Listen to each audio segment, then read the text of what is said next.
सभी को मेरा नमस्कार दिल से। आइए मेरे साथ भगवत गीता जी का पठन और श्रवण शुरू करते हैं। सबसे पहले एक दो बातें, इस चैनल को लाइक शेयर एंड सब्सक्राइब ज़रूर कीजिए और जो भी लेक्चर आप सुनते हैं तो कमेंट ज़रूर कीजिए ताकि हमें भी पता चले कि आपको कैसा लग रहा है और कहाँ कहाँ इम्प्रूवमेंट की ज़रूरत है। और इस आसान और सुंदर भगवत गीता जी को दूर दूर तक पहुँचाइए। और हमारे ऑनलाइन योगा सेशंस भी चल रहे हैं पिछले 30 ईयर से और लाखों लोग हमसे सीख चुके हैं और सब जो जो रोग लेकर आए थे वो या तो बिल्कुल ठीक हो गए या कंट्रोल में आ गए। आप भी ज्वाइन करना चाहते हो तो मुझे कांटेक्ट करें 9953244526। आइए भगवत गीता जी शुरू करते हैं। ज्ञान मुद्रा, आंखें बंद, एक बार ओम नाम की मधुर ध्वनि। ओम।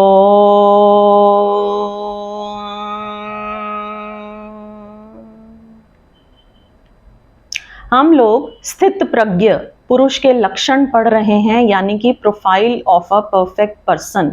ये सेकंड चैप्टर के लास्ट के 19 श्लोक हैं। इनको आप सभी रोज पढ़ा कीजिए और अपने जीवन में उतारने का प्रयास करें। इनके अर्थ को समझें, जीवन में उतारें, फॉलो करें। बहुत ही सुंदर और बहुत ही आसान भी हैं। गीता को अपने जीवन में उतारना कोई मुश्किल नहीं है और गीता कहीं भी ये नहीं कहती कि इस जीवन को एंजॉय मत करो, बल्कि गीता सिखाती है कि इस जीवन को पूरी तरह से कैसे एंजॉय करो। तो कहीं कुछ भी छोड़ना नहीं है। अपनी सुख सुविधाओं के बीच में एंजॉयमेंट कैसे निकालना। अभी तो हमारे पास सब कुछ होते हुए भी हम रोते हैं कि ये नहीं है, वो नहीं है। तो जो भी है उसको पूरी तरह से कैसे एंजॉय करना, ये भगवत गीता जी हमें सिखाती हैं। आइए सेकंड चैप्टर 59 श्लोक। विषया विनिवर्तन्ते निराहारस्य देहिनः रसवर्जं रसोऽप्यस्य परं दृष्ट्वा निवर्तते। देहा अभिमानी तपस्वी के, तपस्वी और देहा अभिमानी ये दोनों उल्टी बातें हैं। असल में देहा अभिमान, देह अभिमान दो तरह का हो सकता है, भोगी का, तपस्वी का। लेकिन दोनों की स्थिति देहाभिमान की है, बॉडी ओरिएंटेशन की है। क्योंकि भोगी भी मानता है कि जो करूँगा वो शरीर से, और तपस्वी भी मानता है कि जो करूँगा शरीर से। भोगी भी मानता है कि शरीर ही द्वार है सुख का, त्यागी भी मानता है कि शरीर ही द्वार है सुख का। सुख की धारणाएं उनकी अलग हैं। भोगी शरीर से ही विषयों तक पहुंचने की कोशिश करता है, त्यागी शरीर से ही विषयों से छूटने की कोशिश करता है। लेकिन शरीर ओरिएंटेशन है, शरीर ही आधार है दोनों का, और दोनों बड़े देहाभिमानी हैं, बॉडी सेंट्रिक हैं, शरीर केंद्रिक हैं। दोनों ही की दृष्टि शारीरिक है। हम सबका भी भरोसा यही है कि सब सुख ऐन्द्रिक हैं, मतलब इंद्रियों से हैं। हमने कोई सुख जाना भी नहीं है जो इंद्रियों के बाहर जाना हो, जो इंद्रियों के बाहर जाना हो। स्वाद जाना है, संगीत जाना है, दृश्य देखे हैं, गंध सूंघी है, सौंदर्य देखा है, जो भी ये सब इंद्रियों से देखा है वो सब ऐन्द्रिक है। इंद्रियों के अतिरिक्त हमने और कुछ जाना नहीं। हम इंद्रियों के अनुभव का ही जोड़ हैं। इसीलिए तो हमें आत्मा का कोई पता नहीं चलता, क्योंकि इंद्रिय का अनुभव ही हमारी, जिसकी सारी संपदा है, वो शरीर के ऊपर किसी भी तत्व को नहीं जान सकता। ये तो हमारी स्थिति है। ये हमारी देहाभिमानी भोगी की स्थिति है। फिर अगर कभी कोई देहाभिमानी भोगी देह को भोगते भोगते ऊब जाता है, हर चीज को भोगते भोगते ऊब आ जाती है, सभी चीजों से चित्त ऊब जाता है। अगर स्वर्ग में भी बिठा दिया जाए आपको तो ऊब जाएगा। ऐसा मत सोचना कि स्वर्ग में बैठे हुए लोग जम्हाई नहीं लेते हैं, वहां भी ऊब जाएंगे।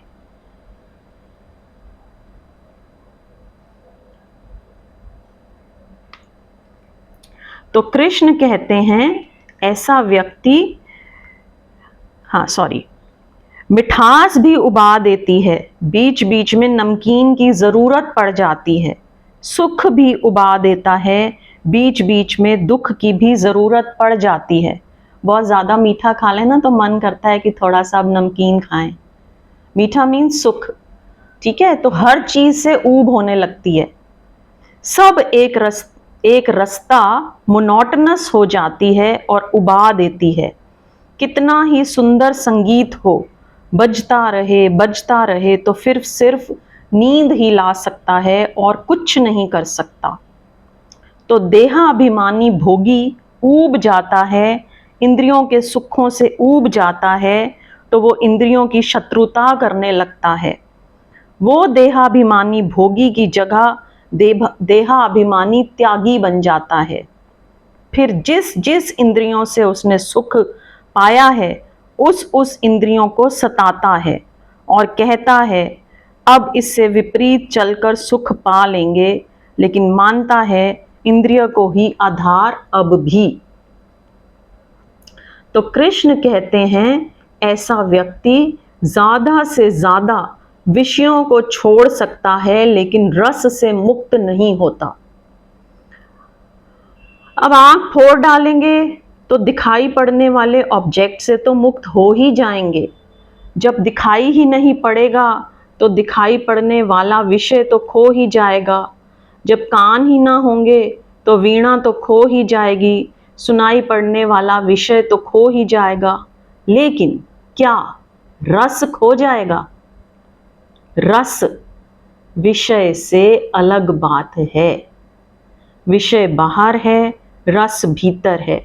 इंद्रियां बीच में हैं, इंद्रियां सेतु हैं, ब्रिजेस हैं। रस और विषय के बीच में बना हुआ सेतु है। रस को ले जाती है विषय तक, विषय को लाती है रस तक। इंद्रियां बीच के द्वार, मार्ग, पैसेज हैं।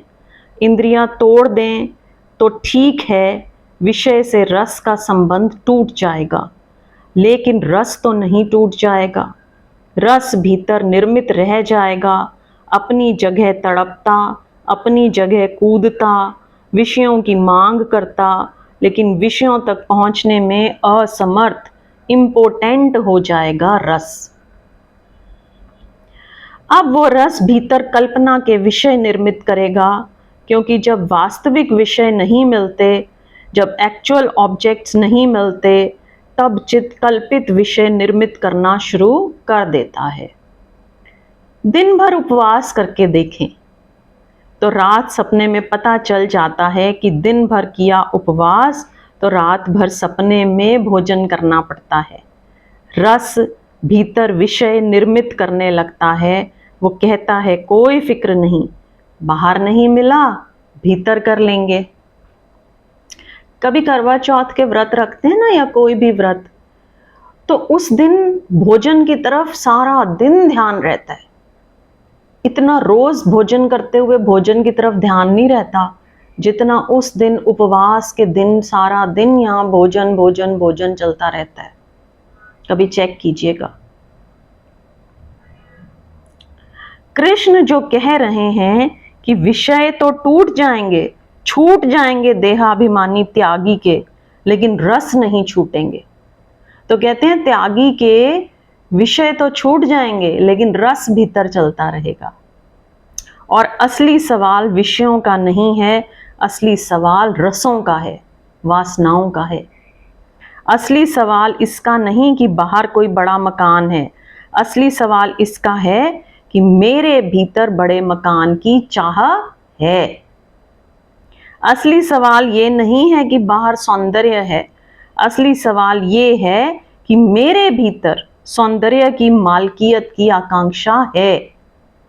असली सवाल ये नहीं है कि बाहर फूल हैं, असली सवाल ये है कि मेरे हाथ में फूल को तोड़ने की हिंसा है। असली सवाल फूल नहीं है, रहे फूल। अगर मेरे हाथ में तोड़ने की हिंसा नहीं है तो मैं निकल जाऊंगा फूल के पास से। फूल कभी कहता नहीं कि आओ तोड़ो, फूल बुलाता नहीं, फूल निमंत्रण नहीं देता, मैं ही जाता हूं। समाधिस्थ व्यक्ति के विषय नहीं, रस छूट जाते हैं, और जिस दिन रस छूटते हैं उस दिन विषय नहीं रह जाते, क्योंकि वे विषय इसीलिए मालूम पड़ते थे कि रस उनको विषय बनाते थे। समाधिस्थ व्यक्ति रसों के विसर्जन में उत्सुक है, विषयों के त्याग में नहीं। त्याग हो जाता है ये दूसरी बात है, लेकिन असली सवाल आंतरिक रसों के विसर्जन का है। इसलिए यह लक्षण भी वे गिनाते हैं कि समाधिस्थ व्यक्ति रसों से मुक्त हो जाता है, विषयों की उसे जरा भी चिंता नहीं है। स्टोरी ये ध्यान में ले लेना जरूरी है, क्योंकि यही कृष्ण के ऊपर बड़े से बड़ा आक्षेप रहा है। क्योंकि कृष्ण को आम्र कुंजों में नाचते देखकर बड़ी कठिनाई पड़ेगी देहाभिमानी तपस्वी को कि ये क्या हो रहा है। उसकी पीड़ा का अंत ना रहेगा, उसका वश चले तो वह पुलिस में रिपोर्ट लिखाने भागेगा। ये क्या हो रहा है, ये कृष्ण और नाच रहे हैं। कृष्ण को समझ पाना उसे मुश्किल हो जाएगा। उसके ख्याल में भी नहीं आ सकता कि किसी व्यक्ति के रस अगर भीतर सिकुड़ गए हों तो बाहर के विषयों से कोई भी सेतु नहीं बनता। अगर भीतर रस सिकुड़ गए हैं ना, तो वो जो ब्रिज है ना विषय और रस के बीच, वो टूट जाता है। सेतु बनाने वाला ही खो गया, तब ना कोई भागना है ना कोई चाहना है। इसलिए कृष्ण के जीवन में अद्भुत घटनाएं घटती हैं। जिस वृंदावन में वे नाचे हैं, उस वृंदावन को जब छोड़कर चले गए हैं तो लौट कर भी नहीं देखा है। प्रेजेंट में रहते हैं हमेशा कृष्ण। वासनाग्रस्त चित्त होता तो छोड़कर जाना बहुत मुश्किल पड़ता। वासनाग्रस्त चित्त होता तो स्मृतियां बड़ी पीड़ा देती। वासनाग्रस्त चित्त होता तो लौट लौट कर वृंदावन मन को घेरता, सपनों में आता। नहीं, वृंदावन जैसे था ही नहीं, गया, जैसे पृथ्वी के नक्शे पर अब नहीं है। रस ना हो भीतर तो ही ये संभव है, रस भीतर हो तो ये कतई संभव नहीं है।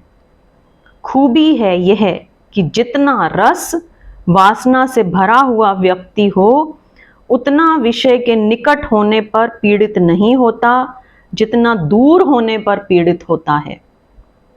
जिसे हम चाहते हैं वो पास रहे तो उसकी याद नहीं आती है, जिसे हम चाहते हैं वे दूर हो तभी उसकी याद आती है। लेकिन कृष्ण उल्टे हैं, जो पास है उसे वे पूरी तरह याद रखते हैं। वो उनकी चेतना में पूरा का पूरा है। उसी से तो भ्रम पैदा होता है, उसी से तो प्रत्येक को लगता है कि इतनी अटेंशन मुझे दी, इतना ध्यान मेरी तरफ दिया, फिर मुझे इस तरह भूल गए, तो बड़ी गैर वफादारी है। उसे पता नहीं कि कृष्ण जहाँ हैं वहीं उनका पूरा ध्यान है। वे जहाँ हैं वहाँ पूरे हैं, उनकी उपस्थिति पूरी है। पत्थर को भी देखते हैं तो पूरे ध्यान से देखते हैं। पत्थर भूल में नहीं पड़ता, ये बात दूसरी है, लेकिन आदमी को देखते हैं तो आदमी भूल में पड़ जाता है। स्त्री को देख लेते हैं तो और भी भूल में पड़ जाती है, फिर वो तड़पती है, रोती है, चिल्लाती है। उसे पता नहीं कि कृष्ण गए तो गए, वहाँ भीतर कोई सेतु नहीं बनता, वहाँ भीतर कोई रस नहीं है। इस तथ्य को ना समझे जाने से कृष्ण के संबंध में बड़ी भारी भूल हुई है। जिस स्थिति की वे बात कर रहे हैं वैसी स्थिरता चेतना की स्वयं उनमें पूरी तरह फलित हुई है। मैं फिर से ये लाइन पढ़ देती हूँ। इस तथ्य को ना समझे जाने से कृष्ण के संबंध में बड़ी भारी भूल हुई है। जिस स्थिति की वे बात कर रहे हैं वैसी स्थिरता चेतना की स्वयं उनमें पूरी तरह फलित हुई है। यहाँ पर ये 59 श्लोक कंप्लीट हो जाता है। अब हम लेंगे 60 और 61। यततोऽपि कौन्तेय पुरुषस्य विपश्चिता इन्द्रियाणि प्रमाथीनि हरति प्रसभं मनः तानि सर्वाणि संयम्य युक्त आसीत् मत्परा वशे हि यस्येन्द्रियाणि तस्य प्रज्ञा प्रतिष्ठिता। एक चेतावनी कृष्ण देते हैं, वो ये कि इंद्रियां भी व्यक्ति को खींचती हैं विषयों की ओर। इस बात को थोड़ा गहरे में समझना आवश्यक है। इंद्रियां भी व्यक्ति को खींचती हैं विषयों की ओर। साधक को भी इंद्रियां गिरा देती हैं। इंद्रियां कैसे गिराएंगी? क्या इंद्रियों के पास अपनी कोई व्यक्ति की आत्मा से अलग शक्ति है? क्या इंद्रियों के पास अपनी कोई अलग ऊर्जा है? क्या इंद्रियां इतनी बलवान हैं स्वतंत्र रूप से कि व्यक्ति की आत्मा को गिराएंगी? नहीं, इस कारण नहीं। इंद्रियों के पास कोई भी शक्ति नहीं है। इंद्रियां व्यक्ति से स्वतंत्र अस्तित्ववान भी नहीं हैं, लेकिन फिर भी इंद्रियां गिरा सकती हैं। गिराने का कारण बहुत दूसरा है। वो दूसरा ये है कि इंद्रियां मैकेनिकल हैबिट्स हैं, यांत्रिक आदतें हैं, और आपने जन्मों जन्मों में जिस इंद्रिय की जो आदत बनाई है, जो कंडीशनिंग की है उसकी, जब आप बदलते हैं तो उसे कुछ भी पता नहीं होता कि आप बदल गए हैं। वो अपनी पुरानी आदत को दोहराए चली जाती है। इंद्रियां यंत्र हैं, उन्हें कुछ भी पता नहीं होता।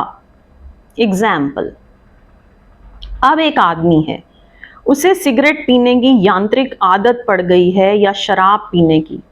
कसम खाता है नहीं पीऊंगा, निर्णय करता है नहीं पीऊंगा, लेकिन उसकी इंद्रियों को कोई पता नहीं, उनके पास बिल्ट इन प्रोसेस हो गई है।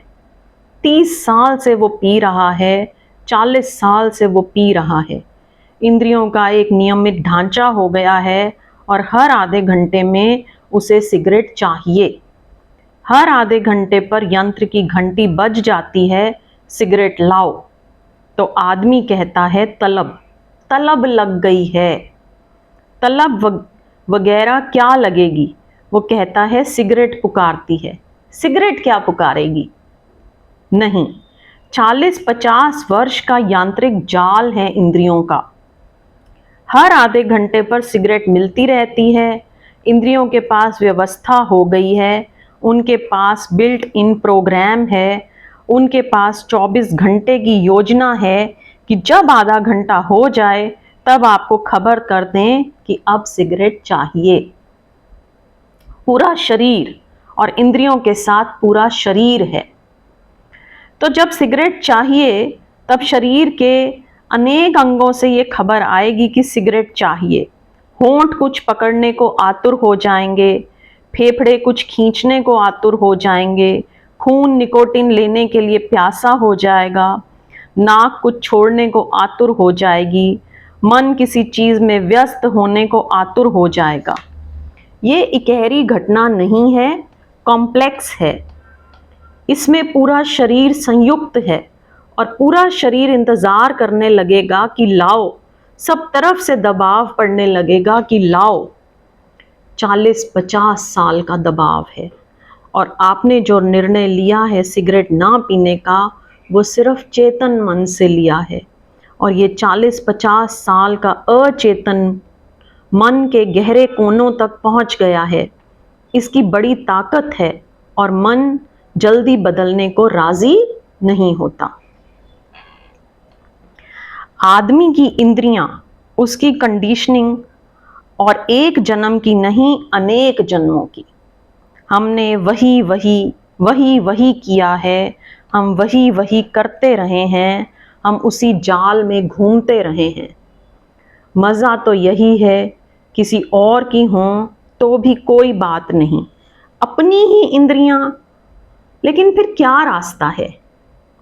क्योंकि कंडीशनिंग तो बहुत पुरानी है, संस्कार बहुत पुराने हैं, जन्मों जन्मों के हैं, अनंत जन्मों के हैं। तो फिर कैसे होगा? तब तक न होगा जब तक इंद्रियों को बिल्कुल ध्यान में ही ना लें और निर्णय अलग किए चले जाएं, उनका ध्यान ही ना लें, इसकी फिक्र ही ना करें कि 40 साल मैंने सिगरेट पी, और निर्णय ले लें एक क्षण में कि अब सिगरेट नहीं पीऊंगा, तो कभी नहीं होगा। एक क्षण के निर्णय 40 साल की आदतों के मुकाबले नहीं टिकने वाले। क्षण का निर्णय क्षणिक है, टूट जाएगा, इंद्रियां पटक देंगी वापस उसी जगह। फिर क्या करना होगा? अब सिगरेट छोड़ें कैसे? 40-50 साल की आदत है, कैसे छोड़ें? एक क्षण के लिए सोचते हैं छोड़ देंगे, लेकिन जब आधा घंटा हो जाता है तो फिर हाथ पकड़ने को मजबूर हो जाते हैं। तो कैसे छोड़ें? असल में जिन इंद्रियों के साथ हमने जो किया है उनको अनकंडीशन करना होता है, उनको संस्कार मुक्त करना होता है। जिनकी हमने कंडीशनिंग करी है, जब उनको संस्कारित किया है तो उनको गैर संस्कारित करना होता है।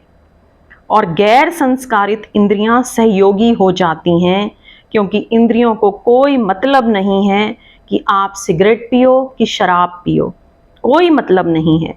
सिगरेट पीने जैसे दूसरी अच्छी चीजें भी इंद्रियां वैसे ही पकड़ लेती हैं।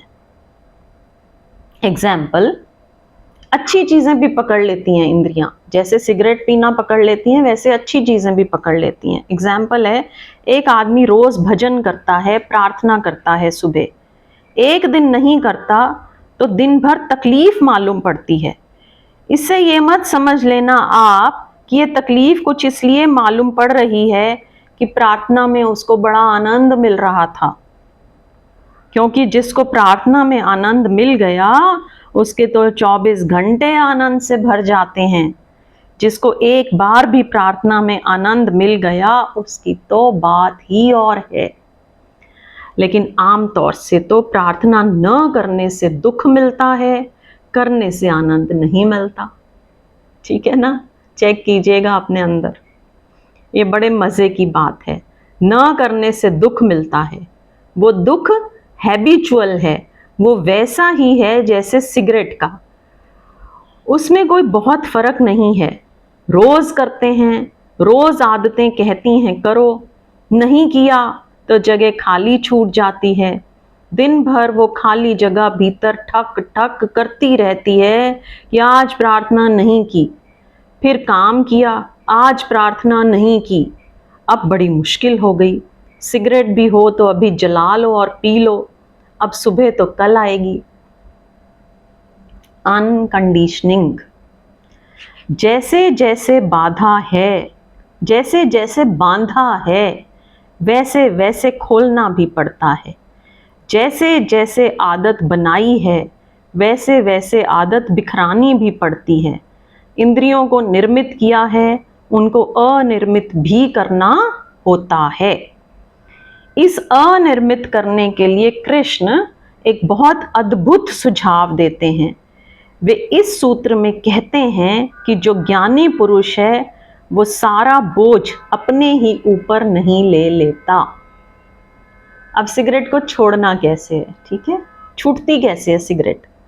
असल में ज्ञानी पुरुष ठीक से समझें तो बोझ अपने ऊपर लेता ही नहीं, वो बोझ बहुत कुछ तो परमात्मा पर छोड़ देता है।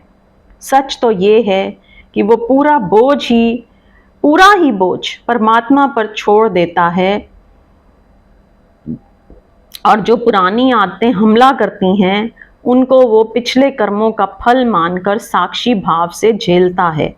उनसे कोई दुख भी नहीं लेता, कहता है कि ठीक, कल मैंने किया था इसलिए ऐसा हुआ। बहुत ही अच्छी स्टोरी है। बुद्ध एक गांव से निकलते, कुछ लोग गाली देते, वे हंसकर आगे बढ़ जाते। फिर कोई भिक्षु उनसे पूछता, उन्होंने गाली दी, आपने उत्तर नहीं दिए। बुद्ध कहते, कभी मैंने उनको गाली दी होगी, वे उत्तर दे गए हैं, अब और आगे का सिलसिला क्या जारी रखना। जरूर मैंने उन्हें कभी गाली दी होगी, नहीं तो वे क्यों कष्ट उठाते। अकारण तो कुछ भी घटित नहीं होता है, कभी मैंने गाली दी होगी। उत्तर बाकी रह गया था, अब वे उत्तर दे गए हैं, अब मैं उनको फिर गाली दूं, फिर आगे का सिलसिला होता है। सौदा पट गया, लेन देन हो गया, अब मैं खुश हूं, अब आगे उनसे कुछ लेना देना ना रहा, अब मैं आगे चलता हूं।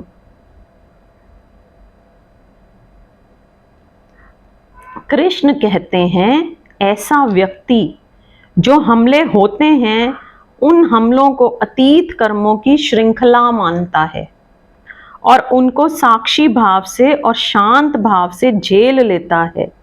और जो संघर्ष है, समाधिस्थ होने की जो यात्रा है, उसमें वो परमात्मा को, प्रभु को, जीवन तत्व, जीवन ऊर्जा को सहयोगी बनाता है। वो इतना नहीं कहता कि मैं ही लड़ लूंगा, मैं ही कर लूंगा, मैं ही कर लूंगा। कभी इस तत्व को थोड़ा सा समझ लें और प्रयोग करके देखें।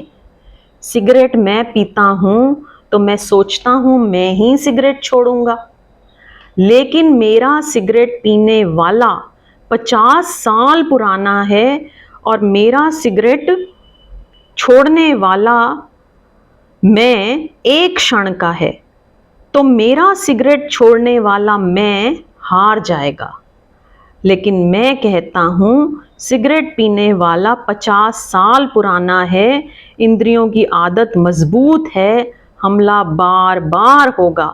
आज का एक क्षण का मैं तो बहुत कमजोर हूं, मैं परमात्मा पर छोड़ता हूं, तू ही मुझे सिगरेट पीना छुड़ा दे। सरेंडर। तरीका क्या है सिगरेट छोड़ने का? सरेंडर।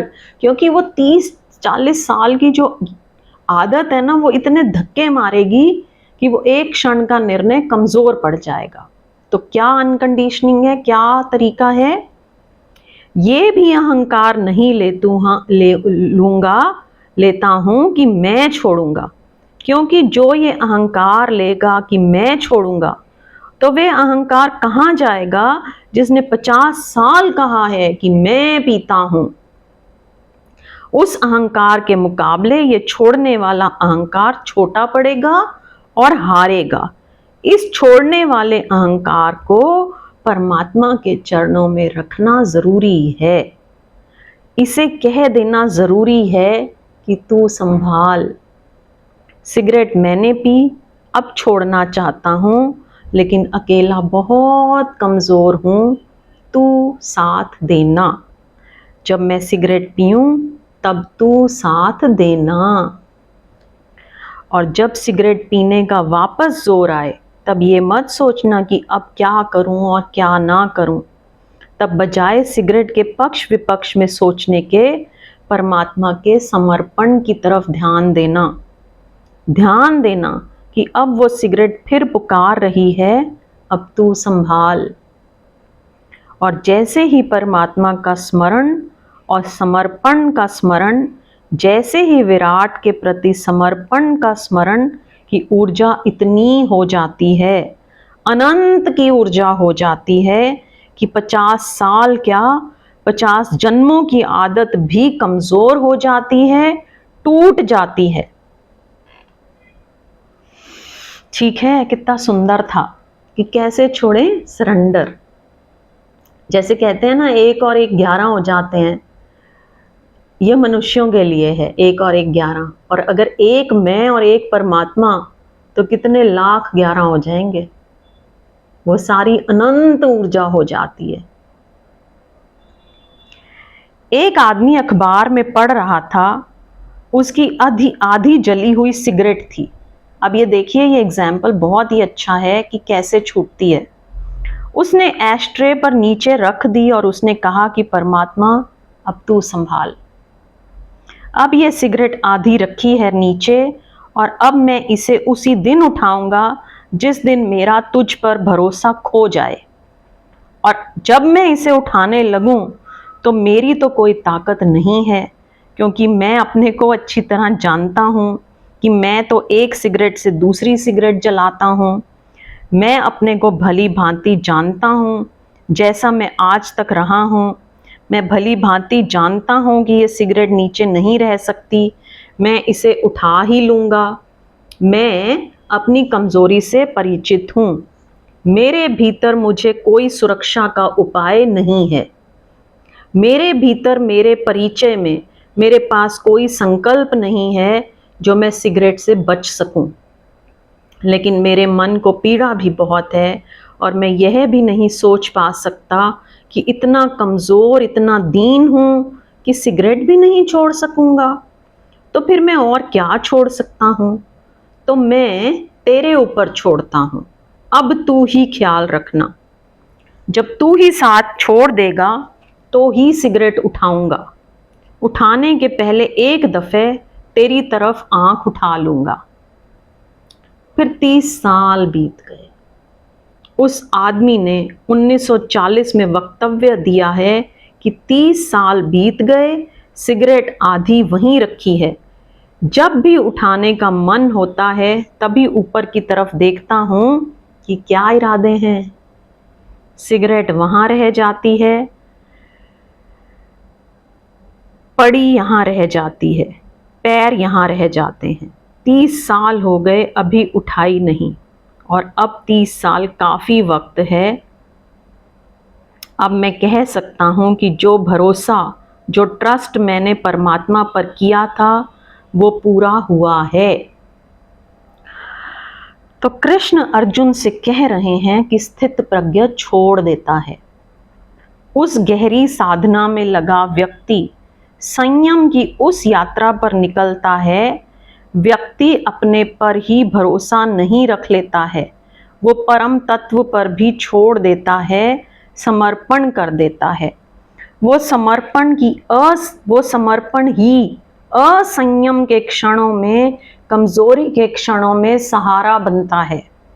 वो हेल्पलेसनेस ही, वो निरुपाय दशा ही, ये जान लेना कि मैं कमजोर हूं, बड़ी शक्ति सिद्ध होती है। और ये मानते रहना कि मैं बड़ा शक्तिशाली हूं, बड़ी कमजोरी सिद्ध होती है। इंद्रियां गिरा देती हैं उस संयमी को जो अहंकारी भी है। इंद्रियां नहीं गिरा पाती उस संयमी को जो अहंकारी नहीं है, विनम्र है, जो अपनी कमजोरियों को स्वीकार करता है, जो उनको दबाता नहीं, जो उनको झुठलाता नहीं, लेकिन जो परमात्मा के हाथों में उनको भी समर्पित कर देता है। तो कहते हैं कि अपनी कमजोरियां भी समर्पित कर दो।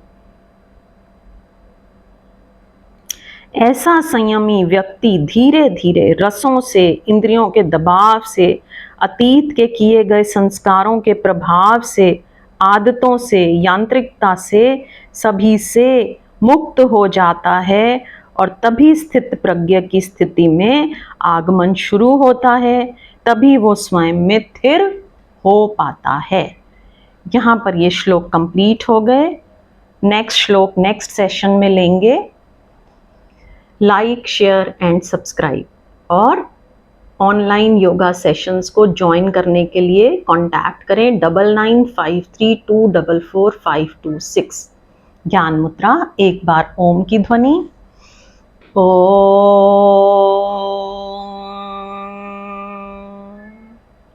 यहीं से आज का सेशन संपन्न। नेक्स्ट सेशन का निमंत्रण। सबका धन्यवाद, सबको नमस्कार। जय Shri Krishna. Bye everyone. Thank you everyone.